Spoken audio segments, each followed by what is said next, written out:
Tony Zeiss deserves great credit for being a catalyst. He was the guy that helped bring people together to focus on creating new ideas, new ways of doing things, new ways to advance this region. He was very good at linking people and stimulating ideas that help us change and meet the competition around the world. He took a look around and he saw that there are over 1,000 foreign-owned businesses that are already operating here in the Charlotte region. Central Piedmont became the place where the skilled workforce for these foreign-owned companies go in order to get the workers that they need. Tony is a great leader and he has great vision, and he knew that Charlotte needed to be on the global stage. He was the one that brought us together, business leaders, nonprofit, government, to be intentional about pursuing a global vision, and that's the kind of leader he really is. I got to go on a conference with him in Washington with 3 of the other board members, but that's where I really got to connect with Dr. Zeiss, ask him questions, and he will also ask me questions because he wants to know how the international population was being treated on campus, because as you probably know, as the president, he has a lot on his plate, but small questions like that made me understand that he actually cared for us. A big part of what our college does is workforce development, and this really grew out of a project that we started working when Siemens Energy came to relocate to Charlotte, North Carolina.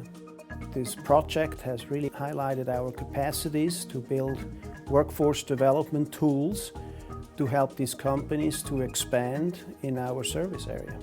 Dr. Zeiss and the key thinkers decided that we would have committees that were called Create It, Make It, Move It, and that's entrepreneurship, advanced manufacturing, and transportation and logistics.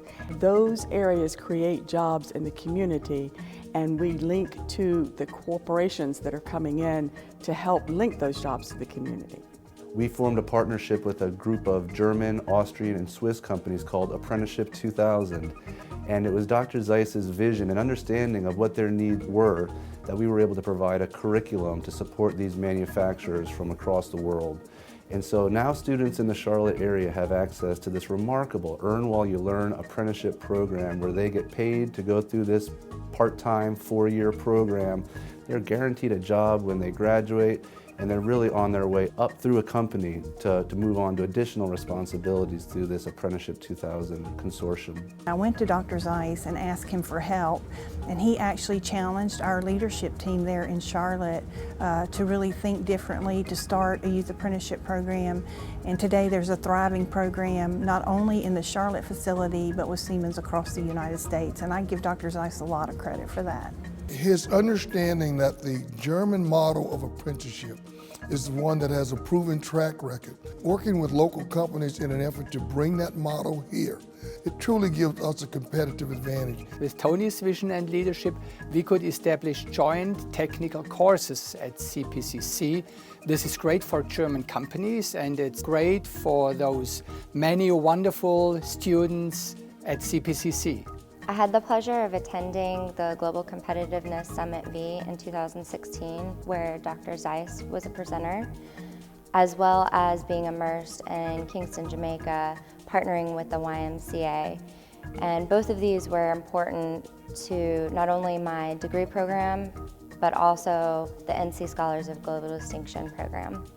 As I look at our apprenticeship programs, or I look at our internships or our co-ops, we really do align that with what the company's looking for in terms of skills, what we're driving in the teaching and learning environment, and how do we match those things so that when we put a student out in the workforce that they're beyond really what the skill impact that they're looking for. It's beyond what the company thinks that they want, because we go to project management and the skills development. And hopefully that same student will come back to us in a couple of years as we continue to work with that manufacturer perhaps, or that company, to advance that individual skill. So it's not a one-time partnership is what we hope when we begin to develop those programs with those companies. This school is one of the leading institutions of higher education that is adapting to the needs of our modern workforce. Central Piedmont is equipping students with the skills they need to excel in the careers in some of the fastest growing industries in the United States. By partnering with local businesses, you are answering the call of our nation to provide a well-equipped and well-trained workforce. The question was, if you're making things and you're moving things, then where are you moving them to? Well, you're moving them to the world, and the world's moving things here because many German companies, English companies, other companies would come to Charlotte. Tony, I think, was able to synthesize these things and put them together to recognize that really a vision for Charlotte in the 21st century had to be a global vision. Tony really was that early champion that understood the importance of greenways, for health, socialization, social equity. And it's the same thing that people around the world see. They want an opportunity to get out, open up their streets, open up their greenways so people can walk, they can bike.